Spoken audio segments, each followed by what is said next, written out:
हम संजय मिश्रा, प्रधानाचार्य किसान इंटर कॉलेज सीतापुर से। हम लोग भाग 1 में व्यापारिक संगठन पत्र व्यवहार सब्जेक्ट से देशी व्यापार व्यापारिक सौदे की गतिविधि नामक चैप्टर भाग 1 में पढ़ चुके हैं। इसके पहले कि आज की चर्चा स्टार्ट करें, अगले पॉइंट्स में जाएं, अच्छा ये होगा कि पिछले पॉइंट्स का जो जिक्र हम लोगों ने पहले किया था, जो समझा था, उसको दोबारा से एक बार संक्षेप में रिवाइज कर लेते हैं। जिसमें नंबर 1 जो गतिविधि स्टार्ट होती है क्रेता और विक्रेता के बीच में, वो कहाँ से शुरू होती है। सबसे पहले तो देशी व्यापार की गतिविधि जो है नंबर 1 पूछताछ से स्टार्ट होती है। पूछताछ का मतलब कि जो क्रेता माल खरीदना चाहता है वो सबसे पहले तो सप्लायर्स और जो मैन्युफैक्चरर्स होते हैं उनकी तलाश करता है। अब उनकी तलाश वो कहाँ से करता है? जो ट्रेड डायरेक्टरीज होती हैं, उपलब्ध होती हैं, उसमें मैन्युफैक्चरर्स और जो सेलर्स होते हैं उनके नाम, पते, ईमेल, फ़ोन नंबर वगैरह सब दिए रहते हैं। तो उनसे एक से अधिक सप्लायर्स का या विक्रेताओं का नाम लेके उनको एक पूछताछ का पत्र वो लिखता है। पूछताछ में क्या माल उसको खरीदना है, किस क्वालिटी खरीदना है, कितनी क्वांटिटी में खरीदना है, ये वो पता लगाना चाहता है। इसके साथ ही वो ये भी पता लगाना चाहता है कि उसको ट्रेड डिस्काउंट कितनी मिलेगी, अगर तुरंत भुगतान कर दे तो नगद छूट उसको कितनी मिलेगी, कितने अन्य भाड़े होंगे, रेल भाड़ा उसे देना है या माल के मूल्य में शामिल है, मोड ऑफ पेमेंट क्या होगा, क्रेडिट अगर उसको मिलेगा तो कितने दिन का मिलेगा। तो ये सारी बातें वो व्यापारी से या सेलर से पूछना चाहता है। तो पूछताछ के पत्र को वो बना के सप्लायर के पास भेजता है। सप्लायर के पास जब पूछताछ का पत्र पहुंचता है तो वो एक कोटेशन बनाता है जिसको निर्ख बोलते हैं हिंदी में। तो कोटेशन का मतलब ये होता है कि जो जो जानकारी उसने चाहिए क्रेता ने, उसकी जानकारी इसमें भर के वो एक प्रिंटेड प्रोफार्मा भी हो सकता है, वरना अलग से भी वो मैनुअल बना के भेज सकता है। साधारणतया जो अच्छे सप्लायर होते हैं, मैन्युफैक्चरर्स होते हैं, उनके पास वस्तुओं की लिस्ट होती है जिसमें सारे रेट्स लिखे रहते हैं, या एक कैटलॉग भी हो सकता है जिसमें वस्तुओं के पिक्चर्स हो सकती हैं, उसका स्पेसिफिकेशन, डिज़ाइन के बारे में भी जिक्र हो सकता है, उसका भी उपयोग इसमें किया जा सकता है। साथ में सैम्पल्स भेजे जा सकते हैं, डिज़ाइंस भेजे जा सकते हैं।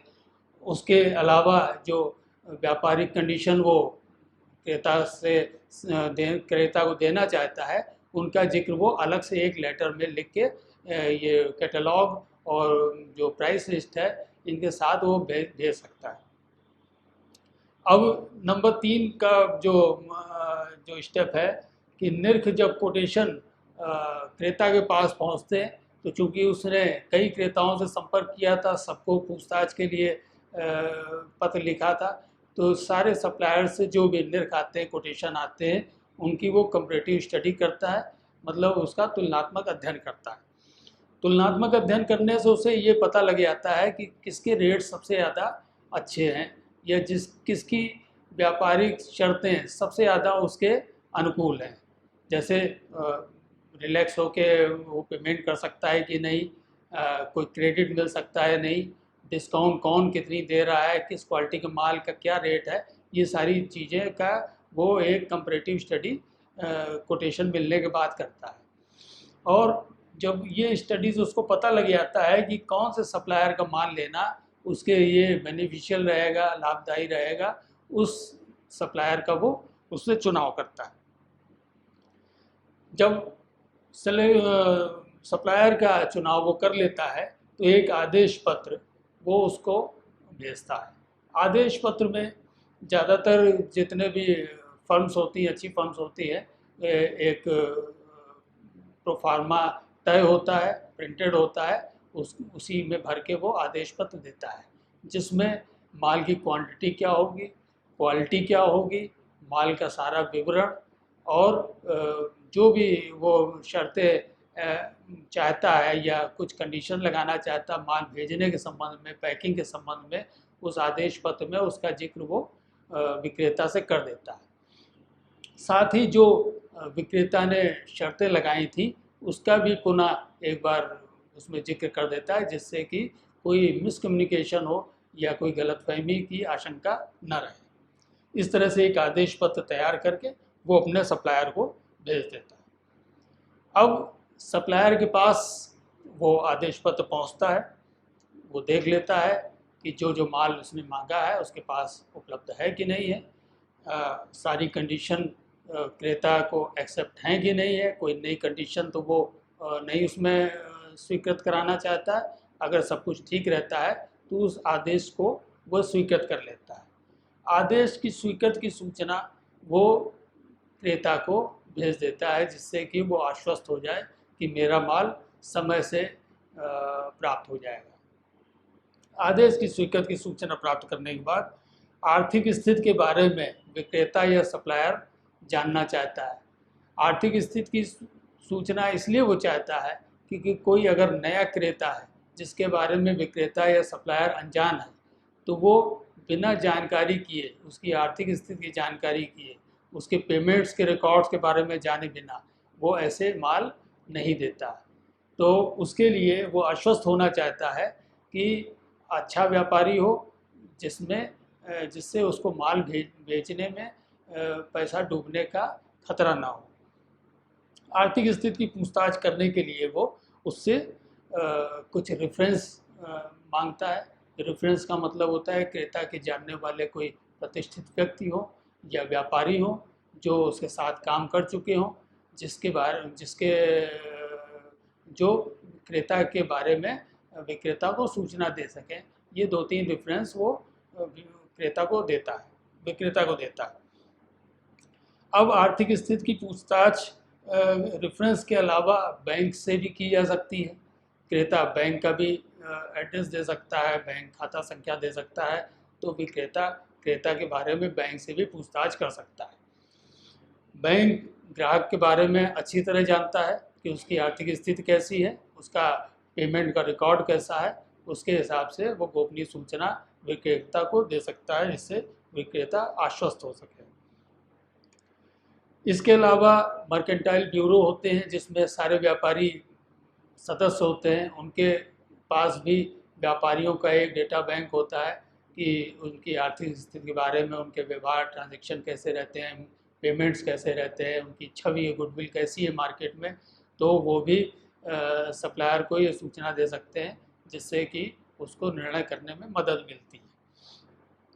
अब माल का संग्रह करता है। आर्थिक स्थिति के बारे में जब आश्वस्त होता है तो वो माल का संग्रह करता है और निर्देशानुसार पैकिंग करने की व्यवस्था करता है। मालगाड़ी द्वारा जा रहा है, सवारी गाड़ी द्वारा जा रहा है, उसके हिसाब से वो मजबूत पैकिंग करता है और माल को भेजने की व्यवस्था करता है। माल स्टेशन पहुंचता है, उसके बाद उसका किराया चुकाया जाता है, रेलवे बिल्टी तैयार की जाती है और वो बीजक क्रेता के पास भेज दी जाती है। अब बीजक बनाया जाता है। बीजक का मतलब हुआ कि जितना माल भेजा गया है उसकी क्वांटिटी, उसके रेट, उसमें डिस्काउंट कितनी दी गई, कितना खर्चा किया गया और टोटल अमाउंट कितनी बनी, इसके बारे में क्रेता को पता चल जाए। इसकी वजह ये बीजक में इन सब चीज़ों का जिक्र होता है। तो बीजक जब क्रेता को मिल जाता है तो उसको पता लग जाता है कि जो माल आने वाला है उसमें उसको कितना भुगतान करना है। माल भेजने की सूचना बीजक बनने के बाद विक्रेता क्रेता को भेज देता है, जिससे कि वो आश्वस्त हो जाता है कि माल हमारा स्टेशन से निकल चुका है, विक्रेता के स्टेशन से निकल चुका है और ट्रांसपोर्टर के माध्यम से शीघ्र ही हम तक पहुंच जाएगा। तो इस बारे में वो आश्वस्त हो जाता है कि समय से माल की प्राप्ति होने वाली है। अब जब रेलवे बिल्टी मिल जाती है या जो भी ट्रांसपोर्टिंग एजेंसी है उसकी रिसीट हमको मिल जाती है, तो माल की सुपुर्दगी लेने वो ट्रांसपोर्टर के पास पहुंचता है और उसके माल वो रिसीट दिखा के वो माल को छुड़वाता है। माल को छुड़वाते समय ये देखना आवश्यक है कि माल कहीं टूट फूट तो नहीं है, पैकिंग पूरी है, मतलब नंबर ऑफ जो कार्टून्स थे वो कंप्लीट हैं कि नहीं है, माल मेरा ही नहीं है, मेरा ही है कि नहीं, ये भी आश्वस्त होना जरूरी है। माल की सुपुर्दगी लेने के बाद यदि कोई डैमेज होता है तो कर्मचारी से एक लिखित प्रमाण पत्र ले लेता है कि ये कार्टून डैमेज पाए गए, या इससे माल चोरी हो गया या माल नष्ट हो गया, जिससे कि भविष्य में अगर कोई हर्जाना वसूल करना चाहता है तो वो उसे प्रमाण पत्र के तौर पे प्रस्तुत कर सकता है। शिकायतें, अब आज के जो पॉइंट हैं वो शिकायतें तथा समायोजन है। ये जो पिछले पॉइंट हमने आपको बताया, ये भाग 1 में आपको हमने बताए थे और उसका रिवीजन इसलिए किया कि जिससे आप उसके संदर्भ ग्रहण कर सकें और आगे पॉइंटों को समझ सकें। जब माल रिसीव कर लिया क्रेता ने, अब आगे के पॉइंट्स क्या हैं उसमें, शिकायतें तथा समायोजन, कि उसके पास बीजक आ गया, माल आ गया। अब उसको ये देखना है कि बीजक में कोई त्रुटि तो नहीं है या माल में कोई त्रुटि है या कि नहीं। जैसे बीजक में क्या त्रुटियां हो सकती हैं, जैसे माल का मूल्य अधिक लग गया, जब इंक्वायरी की थी तो उसने माल का मूल्य कुछ और बताया था, बढ़ के लग गया बीजक में, या जो शर्तें बताई थी, ट्रेड डिस्काउंट बताया था वो कम लगा दिया गया, या भाड़ा पेड माल आना था और भाड़ा अलग से जोड़ दिया गया। इस तरह की शिकायतें बीजक में हो सकती है। माल का मूल्य जो पहले से विक्रेता ने बताया था वो ज़्यादा लग के आ गया, माल जो हमने मंगाया था वो नहीं आया, उसमें जुड़ा नहीं है, या जो माल बीजक में दिखाया गया है लेकिन हमको उसकी सुपुर्दगी प्राप्त नहीं हुई। इस तरह की शिकायतें वो बाद में कर सकता है। तो इनका शिकायतें जब सामने आती है तो उनका उल्लेख एक लेटर के माध्यम से या ईमेल के माध्यम से विक्रेता या सप्लायर को वो भेजता है, जिसका समायोजन किया जाता है। अब समायोजन कैसे किया जाता है, जैसे बीजक में अधिक मूल्य लगा दिया गया या ट्रेड डिस्काउंट नहीं दी गई, तो एक क्रेडिट नोट विक्रेता क्रेता को भेज देता है कि आपके बीजक में या बिल में इतना पैसा हमने कम कर दिया, मतलब आपका अकाउंट इतने रकम से क्रेडिट कर दिया गया है। पहले जब माल भेजा गया तो उसका खाता डेबिट किया गया था, अब जब उसकी अमाउंट कम हो गई बीजक की तो डिफरेंस अमाउंट से उसको क्रेडिट नोट भेज दिया जाता है। या इसका उल्टा भी हो सकता है कि माल तो हमारे पास आ गया, बीजक में मूल्य उसका नहीं लगाया गया, वो आइटम छूट गया, तो उसका समायोजन डेबिट नोट के माध्यम से होता है कि विक्रेता एक डेबिट नोट क्रेता के पास भेजता है, तो क्रेता और विक्रेता दोनों अपने यहाँ उसका खातों में समायोजन कर लेते हैं। इसके बाद जो अगला पॉइंट है, शिकायतें समायोजन हो जाने के बाद खाता विवरण, ये स्टेटमेंट ऑफ अकाउंट इसको बोलते हैं। खाता विवरण एक्चुअली जो विक्रेता और क्रेता अपने अपने यहाँ दूसरी पार्टी का जो लेजर रखते हैं उसकी नकल होती है, जो रेगुलरली या मंथली, क्वार्टरली या हाफ ईयरली बेसिस पे एक दूसरे को भेजते रहते हैं। इसका फ़ायदा ये होता है कि अगर कोई मिसमैच है, अगर कोई अंतर है तो उसको दूर किया जा सके। कोई एंट्री उस विक्रेता के यहाँ छूट सकती है या कोई एंट्री क्रेता के यहाँ छूट सकती है, तो दोनों में अंतर रहेगा, तो समय रहते उस कमी को दूर किया जा सकता है। और दूर होने से क्या होगा, जब भुगतान का समय आएगा तो आसानी से भुगतान हो जाएगा, किसी तरह का विवाद उत्पन्न नहीं होगा। खाता विवरण भेजने का एक कारण ये भी होता है कि विक्रेता को चूँकि अमाउंट क्रेता से लेना रहता है, तो एक तगादे के रूप में भी ये काम करता है कि जब क्रेता के पास खाता विवरण पहुंचता है तो वो देखता है कि इतना अमाउंट पेएबल है, मतलब हमको भुगतान करना है, तो उसके ऊपर भी एक दबाव पड़ता है कि शीघ्र वो उसका भुगतान करे। नंबर 13 पॉइंट जो है, भुगतान। खाता विवरण सही है, सारी कंप्लेंट्स एडजस्टमेंट पूरे हो गए हैं, तो फाइनल अब पेमेंट करने की बारी है। क्रेता के ऊपर जितना पैसा निकल रहा है, क्रेता के गुडविल के लिए, क्रेता की छवि के लिए ये अच्छा होता है कि उस समय रहते उसका वो भुगतान करें। अब भुगतान किस माध्यम से किया जाएगा ये पहले से भी डिसाइडेड हो सकता है, या बाद में भी क्रेडिट अवधि पूरी होने के बाद वो आपस में वार्ता करके भी डिसाइड कर सकते हैं कि मोड ऑफ पेमेंट क्या होगा, चेक से होगा, नगद होगा, या ड्राफ्ट के माध्यम से होगा, या आजकल RTGS NEFT के माध्यम से भी अकाउंट से अकाउंट में पैसा ट्रांसफ़र होता है। तो जो भी माध्यम दोनों को स्वीकार्य होता है उस माध्यम से वो भुगतान कर देते हैं और वो प्राप्त कर लेता है। भुगतान प्राप्त की रसीद। अब भुगतान प्राप्त की रसीद जैसे ही पैसा उसके खाते में पहुंच जाता है, सप्लायर के खाते में पहुंच जाता है, एक पेमेंट प्राप्त होने की रसीद वो क्रेता के पास भेज देता है, जिसमें ये उल्लेख कर देता है कि क्रेता का इतना भुगतान उसे प्राप्त हो गया है।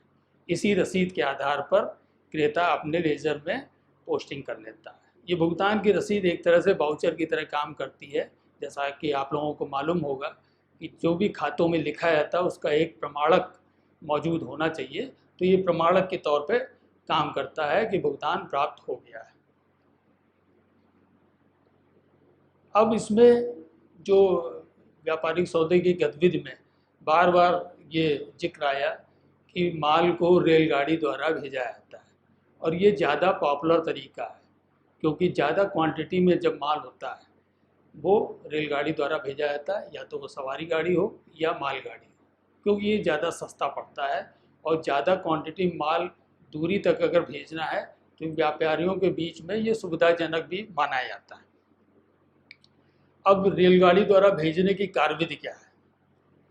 सबसे पहले हमें ये डिसाइड करना पड़ता है, ये निश्चय करना पड़ता है कि कौन सी रेलगाड़ी द्वारा माल को भेजा जाना है। जैसे कि पहले भी हमने उल्लेख किया कि माल के प्रकार और दूरी ये तय करते हैं कि किस गाड़ी का चुनाव हम करेंगे, मालगाड़ी का या सवारी गाड़ी का। मालगाड़ी में जैसा पहले भी उल्लेख किया कि जो नष्ट ना होने वाला, जल्दी नष्ट ना होने वाला जो सामान होता है वो भेजना व्यापारी पसंद करते हैं, वो उचित भी होता है। मालगाड़ी में किराया भी कम लगता है और ज़्यादा दूरी तक माल भेजना सुविधाजनक होता है और सस्ता भी होता है। अगर माल इस प्रकार का है कि जो जल्दी ख़राब होने वाला है, जैसे सब्जियां हैं, फल हैं, जल्दी पहुंचना प्रायोरिटी पे है, तो वो सवारी गाड़ी द्वारा माल भेजना व्यापारी पसंद करते हैं। सवारी गाड़ी द्वारा माल भी भेजा जा सकता है। जब हम ये डिसाइड कर लेते हैं, ये निश्चय कर लेते हैं कि कौन सी गाड़ी द्वारा माल भेजना है, तो माल की पैकिंग की जाती है। सवारी गाड़ी द्वारा माल भेजने में भी पैकिंग मजबूत और सही होनी चाहिए, जिससे कि जो भी माल है वो रास्ते में डैमेज ना हो, उठाने रखने में टूटे फूटे नहीं। और मालगाड़ी में भी पैकिंग मजबूत होनी चाहिए, क्योंकि बल्क में सारा सामान जाता है और व्यापारियों का भी सामान रहता है, ऊपर नीचे रखने में टूट फूट ना जाए, इसलिए मजबूत पैकिंग होना अति आवश्यक होता है, वरना वो टूट फूट होने के चांस होते हैं। तो पैकिंग उसी के हिसाब से, जिस गाड़ी में भेज रहे हैं उसके हिसाब से हमको करनी उचित होती है। माल का रेलवे स्टेशन पहुंचाना, जब पैकिंग हो गई, हम आश्वस्त हो गए कि पैकिंग ठीक ठाक हो गई, पैकिंग पे हमने निशान लगा दिए, पैकिंग क्रेता कुछ पसंद करते हैं, उनके जो स्पेसिफाइड मार्किंग होती है वो मार्किंग उसमें कर दिया जाता है, जिससे माल को पहचानना आसान होता है, तो वो पैकिंग में डाल दिया जाता है। अब माल को रेलवे स्टेशन पहुंचाना है, क्योंकि वो लोकल रेलवे स्टेशन होता है विक्रेता का या सप्लायर का, तो उसके किसी भी लोडर से रेलवे स्टेशन तक उसको पहुंचाया जाता है। इसके बाद प्रार्थना पत्र भरना, फॉरवर्डिंग नोट और कंसाइनमेंट नोट, दो तरह के नोट होते हैं जो रेलवे के कार्यालय से फ्री ऑफ कॉस्ट प्राप्त होते हैं। फॉरवर्डिंग नोट सवारी गाड़ी द्वारा से माल भेजने में इस्तेमाल किया जाता है, और कंसाइनमेंट नोट मालगाड़ी से माल भेजने में इस्तेमाल किया जाता है। तो जिस प्रकार की गाड़ी का हमने चयन किया है उसके हिसाब से हम नोट को भरते हैं और उसको प्रक्रिया को आगे बढ़ाते हैं। अब माल को रेलवे अधिकारियों को सुपुर्द करना है। ये जो नोट, कंसाइनमेंट नोट और फॉरवर्डिंग नोट की जिक्र किया, इसमें माल भेजने वाले का नाम पता, प्राप्त करने वाले का नाम पता, माल के बारे में विवरण आदि का उल्लेख किया जाता है। माल को रेलवे अधिकारियों को सुपुर्द किया जाता है इन नोट के साथ। जब माल रेलवे के अधिकारी प्राप्त करते हैं तो ये देखते हैं कि पैकिंग जो है मजबूती से की गई है कि नहीं, अगर ढीली ढाली तो नहीं है। अगर मजबूती से नहीं की गई है तो वो माल को रिसीव करने से या प्राप्त करने से इनकार भी कर सकते हैं। अब इसके बाद जोखिम पत्र भरना। जब व्यापारी जो है रेलवे अधिकारियों को माल सुपुर्द कर देता है तो एक जोखिम पत्र भरा जाता है कि किसकी जोखिम से माल रेलगाड़ी द्वारा जा रहा है। जैसे स्वामी की जोखिम पे जा रहा है या रेलवे की जोखिम पे जा रहा है। स्वामी की जोखिम पे जा रहा है तो उसका प्रपत्र अलग होता है, रेलवे की जोखिम पे जा रहा है तो उसका प्रपत्र अलग होता है। स्वामी की जोखिम पे जाएगा तो रास्ते की जो भी टूट फूट होगी उसका जो जोखिम होगा वो सप्लायर को वहन करना पड़ेगा। और रेलवे की जोखिम पर अगर जा रहा है तो वो रेलवे की जिम्मेदारी है कि वो सुरक्षित माल क्रेता तक पहुंचाए। तो रेलवे के अगर जोखिम पर जाता है तो उसका किराया कुछ ज़्यादा लगता है बनस्पत के स्वामी की जोखिम वाले माल पे। तो रेलवे की जोखिम पर जब हम एक फॉर्म भरते हैं कि रेलवे की जोखिम पे माल जाएगा तो रेलवे के अधिकारी ज़्यादा सावधान होकर पैकिंग वगैरह की आश्वस्त हो जाते हैं, तभी उसको रिसीव करते हैं, ज़्यादा सावधानी से उसका निरीक्षण करते हैं और माल को प्राप्त करते हैं। अब रेलवे की रसीद या बिल्टी प्राप्त करना। रेलवे की रसीद, जब जो कर्मचारी होता है वहाँ पे, जो भी अधिकारी होता है, माल को रिसीव करता है, आश्वस्त हो लेता है कि माल सही तरीके से पैक किया गया है, तो उसको रेलवे की रसीद बना के वो दिया जाता है, जिसको हम रेलवे बिल्टी भी बोलते हैं। इसमें जैसा कि आप इसमें प्रोफार्मा एक देख रहे हैं कि जो भेजने वाला है उसका नाम और कौन सा स्टेशन है, कहाँ से कहाँ तक जा रहा है, प्राप्त करने वाले का नाम पता इसमें होता है, माल का डिस्क्रिप्शन होता है, डिस्क्रिप्शन ऑफ आर्टिकल्स वगैरह होते हैं कि कितने क्वांटिटी में है, कितने कार्टून्स हैं उसमें, कितने बंडल हैं, कंटेंट्स उसमें क्या है, क्या माल रखा हुआ, किस तरह का सामान है, ये इसमें विवरण होता है। वेट और मेज़रमेंट होता है कि ज़्यादा कितना वेट है कुंतल में या मीट्रिक टन में, जो भी है वो रखा जाता है। या कुछ तरह के सामान कुछ ऐसे भी होते हैं जिनका मेज़रमेंट से भाड़ा लगाया जाता है। जैसे कुछ सामान ऐसे होते हैं जो आकार में ज़्यादा बड़े होते हैं लेकिन वज़न में कम होते हैं, तो उसका क्यूबिक फीट के हिसाब से मेज़रमेंट किया जाता है और भाड़ा रेलवे का उसी हिसाब से कैलकुलेट किया जाता है। तो अलग अलग माल के मेज़रमेंट या वेट के हिसाब से उसका भाड़ा लगाया जाता है। रेट ऑफ चार्जेस वगैरह हो गया। इस तरह से ये रेलवे रिसीट पूरी की जाती है, बनाई जाती है और क्रेता के पास भेज दी जाती है। रेलवे बिल्टी को क्रेता के पास भेजने के जो तरीके हैं उसमें रजिस्टर्ड डाक है, बीपीपी है और बैंक है। रजिस्टर्ड डाक द्वारा तब भेजी जाती है बिल्टी जब तुरंत भुगतान प्राप्त ना करना हो, कि ने बिल्टी बनवाई और उसको क्रेता के पास रजिस्टर्ड डाक से भेज दिया, जिससे कि माल पहुंचने के पूर्व शीघ्रता से उसके पास बिल्टी पहले पहुंच जाए।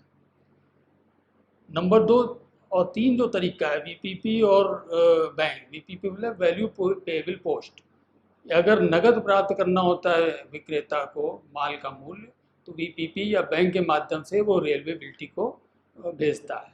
कि जब बिल्टी क्या है कि माल प्राप्त की रसीद है, कि जिसके माध्यम से वो रेलवे से माल छुड़ाएगा क्रेता, तो वो छुड़ा तभी पाएगा जब उसके बाद रसीद होगी, और रसीद उसको तभी मिलेगी जब वीपीपी या बैंक से आई हुई बिल्टी के माल का जो मूल्य है उसका वो तुरंत भुगतान कर देगा। तो भुगतान जैसे ही करेगा उसको बिल्टी मिल जाएगी और बिल्टी के माध्यम से वो रेलवे से माल छुड़ा सकता है।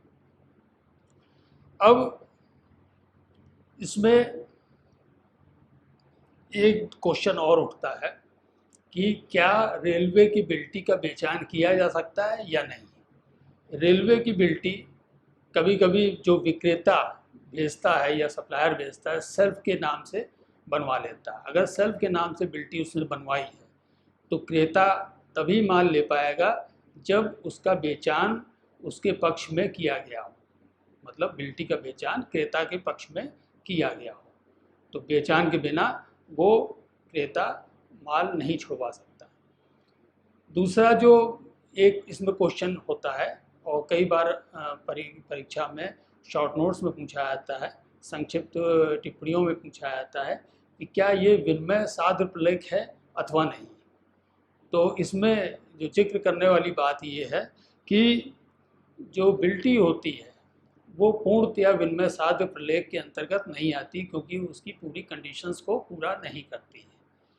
विनिमय साध्य का मतलब ये हुआ कि जैसे चेक होता है, अगर मोहन का चेक राम पाया जाता है, इसको इस एग्जाम्पल से समझ सकते हैं, मोहन का कोई चेक राम पाया जाता है और राम वो सुरेश को बेचान कर देता है, तो राम ने तो गलत नियत से दिया, मतलब उसका टाइटल वैध नहीं है, लेकिन सुरेश ने सही नियत से प्राप्त किया, उसका टाइटल वैध है, तो सुरेश की गलती नहीं मानी जाएगी, उसका पेमेंट वो ले सकता है।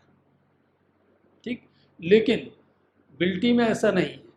अगर मोहन के नाम की बिल्टी रमेश पाया जाता है और वो सुरेश को बेचान कर देता है, तो रमेश का भी टाइटल गलत माना जाएगा और सुरेश का टाइटल भी गलत माना जाएगा, जिसकी वजह से माल भले ही वो ले ले, बाद में उससे वसूला जा सकता है, डैमेज लिया जा सकता है। एक चीज़ इसमें और होती है कि अगर बिल्टी मान लीजिए खो जाए तो क्रेता जो प्राप्त करता है वो माल को कैसे प्राप्त करेगा, तो उसके लिए एक स्टैम्प पेपर पे लिख के उसको एक डॉक्यूमेंट देना पड़ता है कि वही उसका स्वामी है, और यदि उसका टाइटल गलत पाया जाता है तो वो हर्जाना भरने को तैयार है। इस तरह से एक प्रलेख लिखवा के रेलवे अधिकारियों को दे देता है, तो उसको माल का डिलीवरी कर दी जाती है, और भविष्य में कभी ये गलत पाया जाता है तो उससे हर्जाना वसूला जा सकता है।